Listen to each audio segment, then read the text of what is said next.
scene who would make everything possible to have a successful conference. Here I'm referring to the Division of Palestinian Rights at the United Nations. They are the people who you do not see many of them, although you see the acting chief, Elio, but many of them are behind the scene, and they make sure that everything is working according to plan to have a very successful meeting. We are grateful to you. And before I also say thank you to the participants, to the experts who came from all corners of the globe to be with us and to share their experiences and thoughts and ideas that made this conference the dynamic one, the creative one, the successful one in our quest to continue the struggle to help the Palestinian people to attain their inalienable rights. And also, I am delighted to see distinguished personalities that were among us. Among them, my good friend and mentor and teacher, Dr. Nabil Arabi, the Secretary General of the League of Arab States, who came from Cairo to demonstrate the Arab commitment in the League of Arab States to the quest of justice for the Palestinian people and attainment of the inalienable rights of the Palestinian people. I'm so delighted to see him with us. I am also delighted and proud that a large, distinguished Palestinian delegation came from Palestine to be with us, headed by our Honorable Foreign Minister, Dr. Riyad al-Malki, as a demonstration from the State of Palestine that this conference is a very important one, and we participated at the highest level possible for us, headed by our Foreign Minister. And also I am delighted that such distinguished persons, such as my good friend Bassam Salhi, Secretary General of the People's Party, one of the leaders of the Palestinian movement with us, and also my good brother, Dr. Ahmed al-Tibi, who is a member of the Israeli Knesset, to provide you with the total experience of the Palestinian people, those who live under Israeli occupation in the occupied territory, and those who are steadfast in our national homeland, Palestine, fighting the fight of our people for equality and justice from every place inside Israel, including the Israeli Knesset. I am happy that all of them and others who came and participated with us as part of the Palestinian delegation. You might ask the question, why are we in Moscow?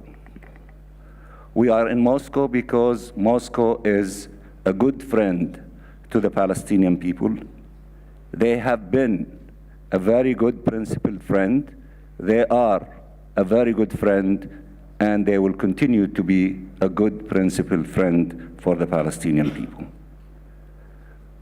And also, the Russian Federation is a powerful, very important political force in our region, in global affairs, in the Security Council.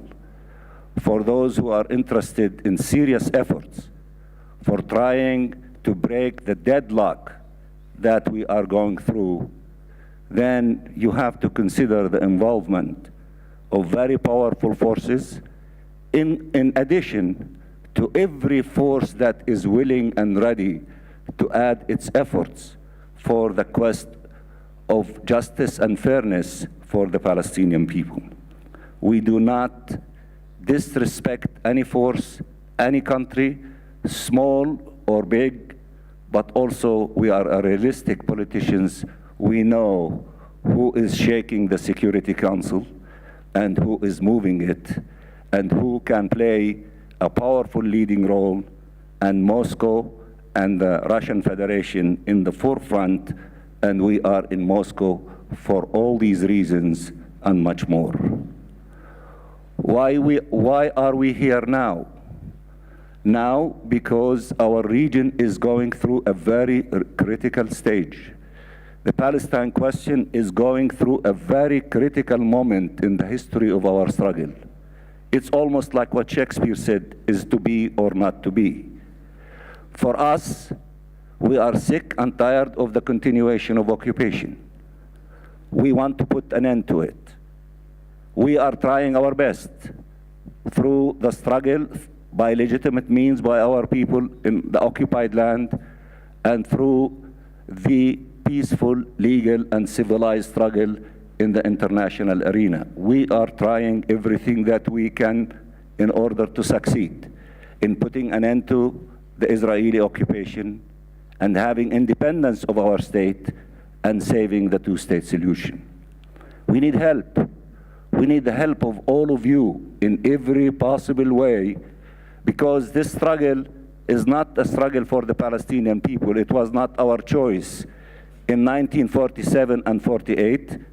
It was the decision of the international community to make it a global issue. It was the General Assembly of the United Nations that adopted the partition plan for the creation of two states. Therefore, it is the responsibility of the UN and the international community to continue to be involved in this issue until it is resolved from all of its aspects.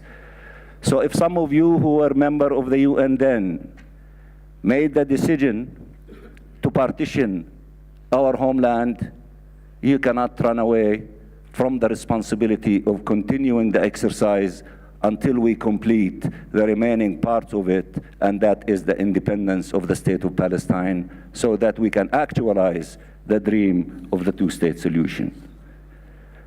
Of course, you know, among the friends who are influential and among us, we are always happy that one country stands out in bringing senior officials to participate with us. I remember when we had the meeting in the League of Arab States, a meeting between the committee and the League of Arab States. South Africa sent a deputy foreign minister. In Moscow, South Africa sent a deputy foreign minister, and we recognize that, we acknowledge that, we appreciate that, because you are a moral, powerful force in your struggle against apartheid and in supporting justice for the Palestinian people. And as the late president of South Africa, Mandela, said, South Africa is not free until Palestine is free. We appreciate that. We thank you for being with us. So why now? This is a critical moment. Are we going to succeed collectively in putting an end to occupation and actualizing the global consensus on the two-state solution, or is Prime Minister Netanyahu is going to succeed when he said, not on his watch, there will be a two-state solution, not a Palestinian state? The challenge for all of us, is he alone who is using illegal methods against the Palestinian people in many fields, including on the settlement field? Is he going to succeed? Or are we collectively going to succeed in not allowing him to dictate the destiny of the Palestinian people? We are confident that we will succeed, and we will not allow him to deprive the Palestinian people from that objective. In this regard, now there are efforts. One significant effort by our French friends, who decided to act independently from the normal way of acting as the Europeans have demonstrated to us, in which they say the Americans lead, they support. The significance of the French initiative of the possibility of adopting something in the Security Council, as it was characterized in details by our foreign ministers and the distinguished Secretary General of the Arab League. I need not to tell you the details, but the significance of their initiative, that they are acting independently and trying to pull the United States to their position. They are not trying to replace the US, but they are deviating from the US leading and them following. That is significant. Are they going to succeed in the Security Council? We hope so. We as Palestinians and Arabs, we have a special ministerial committee in which we are working with them for the possibility of having the Security Council shouldering its responsibility in adopting such a resolution. That would be plan A for us. And we are making it obvious and open in working with the French for the possibility of creating the appropriate atmosphere in the Security Council where such a resolution to be adopted. Of course, all of us are waiting for the reassessment by the United States of America. We sincerely hope that they come to the conclusion that they should join the ranks of forces in the Security Council to defend the two-state solution by adopting a resolution, not to add a new resolution to the list. We have many of them. But what we need in this time, two significant signals. We need a determination to implement the solution that we know what it is, and two, we need to do it in an obvious and clear time frame. Obviously through a collective mechanism, because we will not go back to a direct negotiation between us and the Israelis. We tried it for 20 years plus, and it created disasters for us on the ground through the illegal activities of the Israeli side. Anyone who suggests to us to go to this direct negotiation expecting different results, it is an exercise in futility. Therefore, we support ideas of a collective processes that perhaps have a better chance of succeeding in reaching an agreement and better chance for guaranteeing the implementation of such agreement. In this regard, the collective process ideas of the French is welcomed by us. The collective idea, whether quartet plus, as our friends in Moscow are contemplating, is welcomed by us. These are methods, these are mechanisms, but mechanisms for the implementation of a solution and mechanisms for guaranteeing the success of the implementation within a short period of time.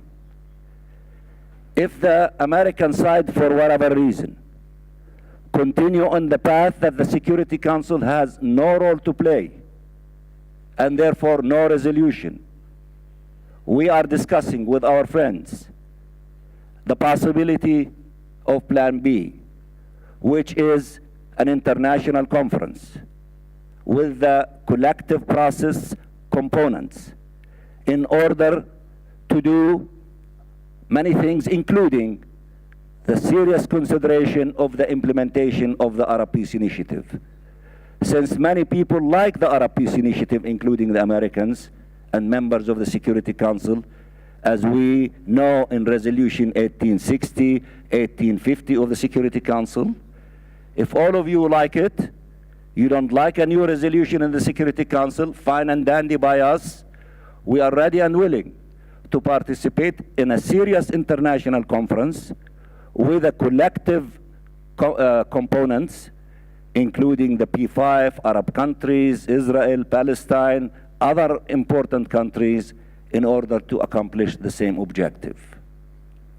But let us be clear, if Plan A and Plan B are not possible, and there are forces that will be trying to force us that we are not going to help you to open doors for peace in the, let's say, a year and a half, 2 years to come, then nobody should blame us for using all the tools available to us in the international arena, peaceful, legal, civilized, to defend ourselves, and you should be asking us and be marching with us to knock on every door, whether in the Security Council, to put a resolution for admission of the state of Palestine, knowing that it might be vetoed.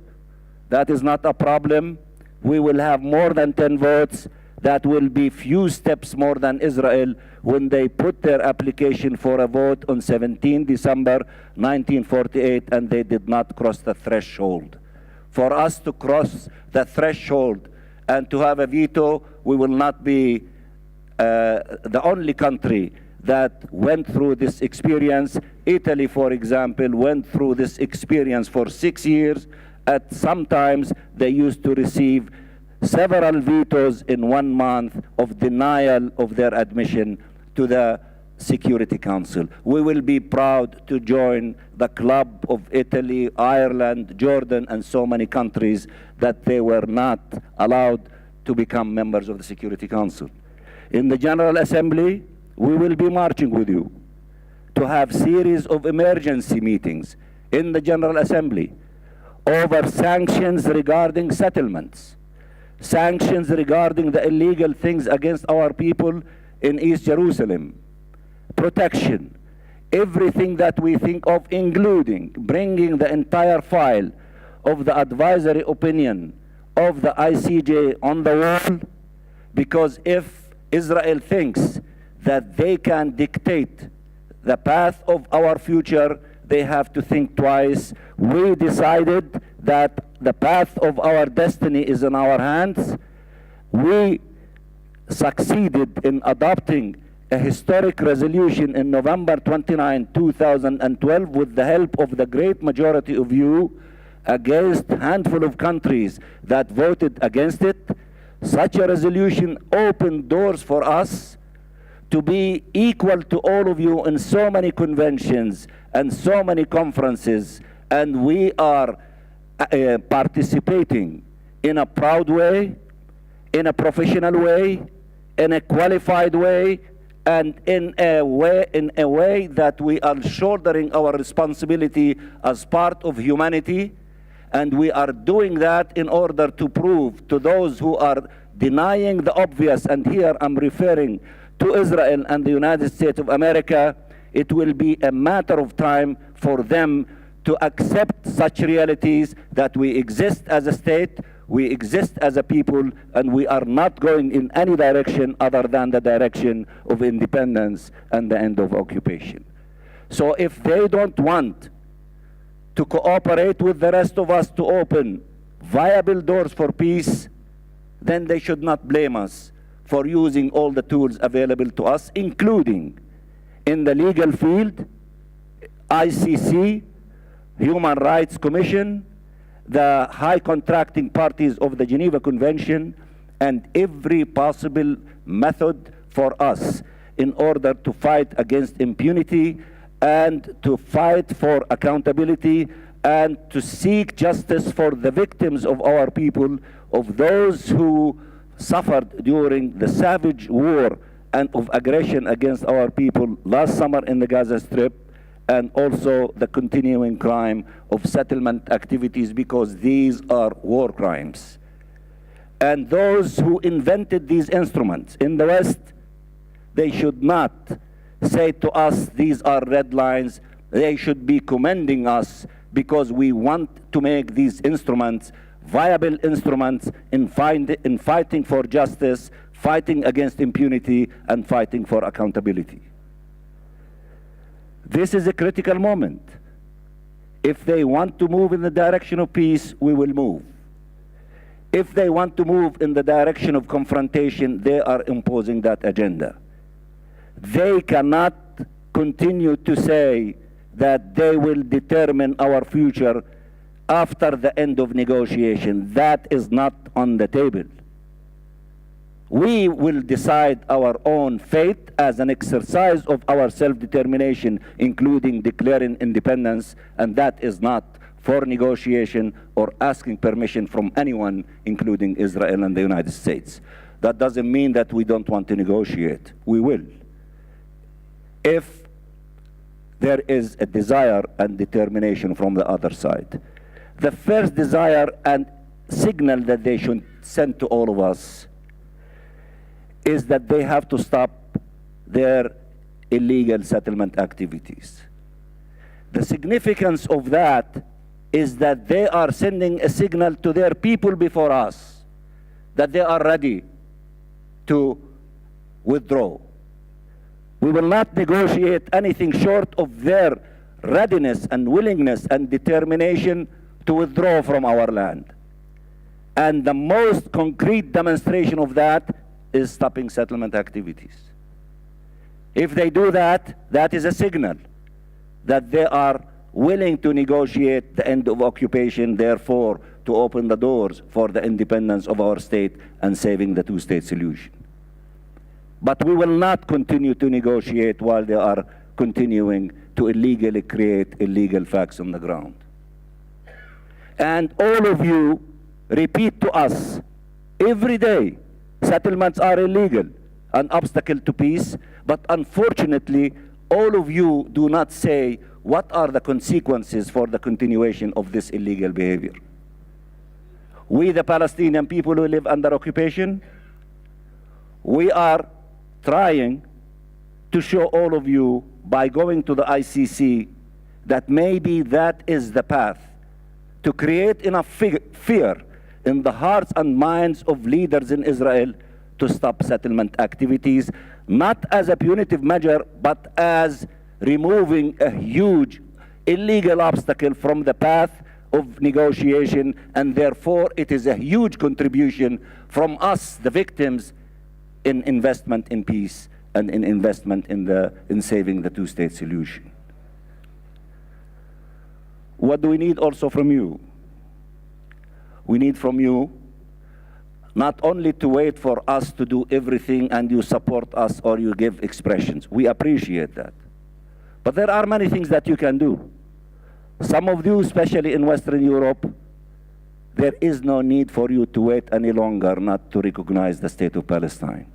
The recognition of the state of Palestine by our West European friends today is an investment in peace and as an investment in saving the two-state solution. Take that step, which was taken by the Holy See and by Sweden. You have to contribute to allowing the state of Palestine and its independence to enter the gate of no return. That's one thing you can do. The other thing that you can do, you don't need invitations from us to deal in your national courts, in enforcing international law, in going after settlers, extremists, and terrorists, those who violate international law. You do not need invitation from us to deal with them as criminals in your national courts. It is your moral obligation that you have to take these steps as practical contributions to this collective struggle of all of us in order to have a just solution to the Israeli-Palestinian conflict. And we believe there are additional more steps that you can do, not only through international collective mechanisms of the international community at the UN, but also in your national courts. I was in a conference recently in which two Argentinian lawyers said that during the liberation struggle of Algiers in the 50s and early 60s, they used to drag French officers who were involved in torturing Algerian militants in their national courts. Do you need an invitation to do that in Argentina today, in Brazil, in Italy, in any of your national courts? All those who violate international law under Article 1 of the 4th Geneva Convention to respect and ensure respect of the implementation of the Geneva Convention in all circumstances, it allows you to develop your own enforcement mechanisms in order to go after those criminals. And you should do that because we are together in this collective struggle. We should make occupation as expensive as possible. These are but only a few steps of how we can collectively make it, very expensive. How can we do it? There are many methods. Some of it related to the UN, some of it related to your own jurisdictional decisions. But I think we have to show determination this time. As Dr. Nabil Arabi said, we are interested in implementation. We are not interested in reiteration of principles and correct positions. This is the time for all of us to take practical steps to put through the thick head of the Israeli leaders that this time we are dead determined that this occupation has to end, and it has to end soon, and this time is the time of the independence of the State of Palestine, and we invite you all to continue working with us in that endeavor. We need it now. We need it as we move forward. We can do it. We should do it, and we thank you very much in advance for doing it, and I thank you for being with us in this very important conference. Thank you, Mr. Chairman.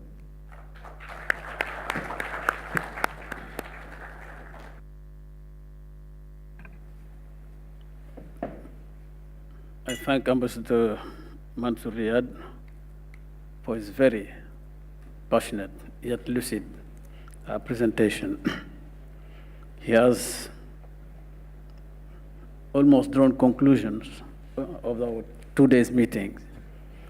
So it's left to me, on behalf of the Committee on the Exercise of the Inalienable Rights of the Palestinian People, to express once again our sincere gratitude to the host government, the Russian Federation government, for hosting and facilitating the smooth unfolding of this important event, and also to all the Russian experts who participated, including Director of Academy. We have noticed that 6 permanent representatives of the Bureau came to this meeting, and also 2 permanent missions in New York accompanied us. Ambassador Rafael Ramirez, permanent representative of Venezuela to the UN, and also Ms. Manal Hassan Radwan, representing Saudi Arabia. I would also like to thank all participants for their valuable contributions. Let me mention a few of them, not all of them, starting from Foreign Minister Riyad Maliki, the United Nations Special Coordinator for Middle East Peace Process, Nikolai Mladenov, the Secretary General of the League of Arab States, Nabil El Arabi, the Assistant Secretary General of the Conference of Islamic Cooperation, Mr. Samir Bagr, for their important insight and input to our meeting. I take the large participation by the diplomatic corps accredited here in Moscow, the participation of Palestinian and Israeli experts, civil society, and also the keen interest shown by the Russian and international media. I take that as testimony to the high importance the international community must continue to attach to this thorny issue of the Israeli-Palestinian peace.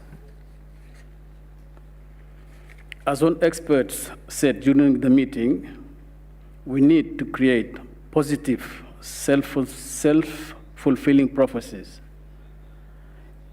And I must repeat again what Minister Maliki said yesterday, that Palestine has launched a peace offensive. And indeed, initiatives are underway to create synergies between the UN and its partners, namely the Organization of Islamic Cooperation, the League of Arab States, and the European Union.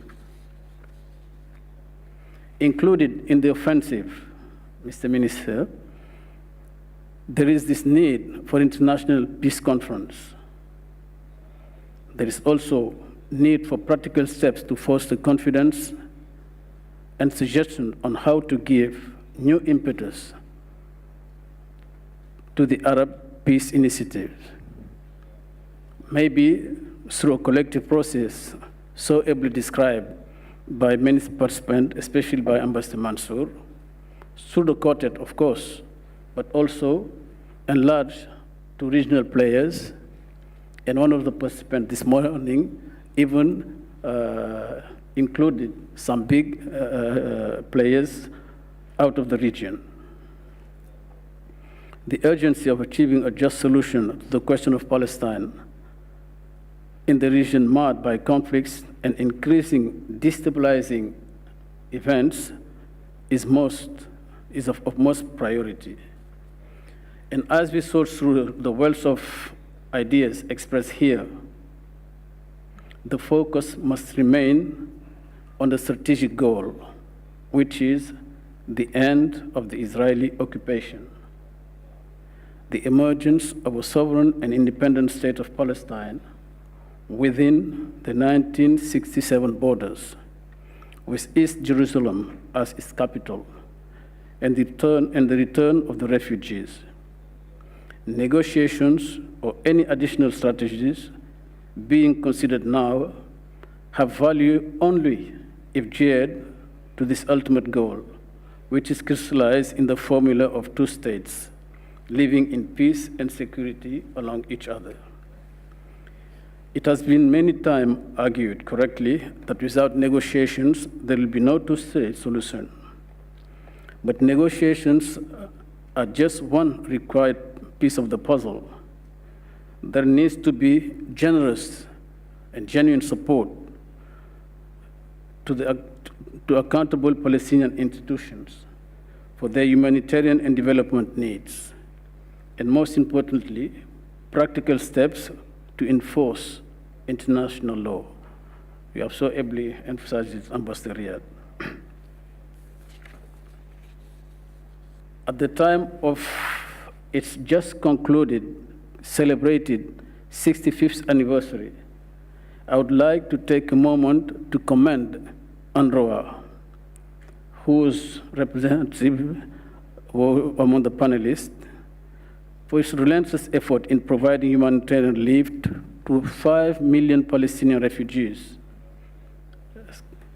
especially in Jordan, Lebanon, Syria, the West Bank, Gaza, of course. Hence the urgency to give to this UNRWA the necessary funds for it to continue carrying out its critical task until such time when the plight of the refugees is resolved. Ladies and gentlemen, I wish to inform everybody that the chair's summary of this international meeting and the papers presented by the experts will be available on the UN Question of Palestine website shortly. Also, the press releases covering the meeting will be available on the same website. And the committee's rapporteur, Ambassador Christopher Grima of Malta, will report on the findings of the whole meeting when we return to New York. And a comprehensive report of this meeting will be published by the Secretariat in due course. I cannot conclude without expressing our committee's sincere appreciation to the staff of the Division of Palestinian Rights of the United Nations Secretariat, the conference services team of the UN, the press officer, the media also, Russian and international, the interpreters, the management and the staff of this beautiful Lodge Hotel, and every other person who worked for long hours to make this meeting a success. Thank you all once again, and I now declare closed the Moscow 2015 United Nations International Meeting in support of the Israeli-Palestinian peace. The meeting is adjourned.